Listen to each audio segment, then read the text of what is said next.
Rural health centre से भी महरूम कर दिया है। मजीद तफसीलात बता रहे हैं हमारे नुमाइंदे चौधरी फैसल। बिल्कुल, मैं इस वक्त THQ अस्पताल ज़फ़रवाल के अंदर मौजूद हूँ जहाँ पर 20 दिसंबर को इफ्तिताह तो कर दिया गया, ताहाल सेहत के हवाले से जितनी सहूलियात है उससे अभी तक महरूम है। अगर बात की जाए मेडिसन की तो वो भी नामुकम्मल मरीज़ों को दी जाती हैं। अगर बात की जाए गायनी के हवाले से, जनरल ऑपरेट के हवाले से, ताहाल वो उस सहूलियात से भी THQ महरूम है। यहाँ पर अगर कोई पेशेंट एक्सरे के हवाले से आता है या उसको डायग्नोज किया जाता है कि आपका एक्सरा किया जाना है, तो वो यकीनन उसको एक पर्ची थमा दी जाती है कि वो बाहर से जाके वो करा के आए, जिनको वहाँ पे 500-600 रुपये देकर जो है एक्सरे कराना पड़ता है।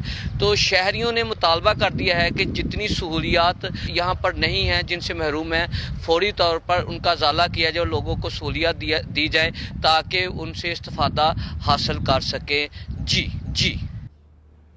बुलेटिन में खबरों का सिलसिला यूं ही जारी रहेगा, मगर एक मुख्तसर से ब्रेक के बाद आप देखते रहे।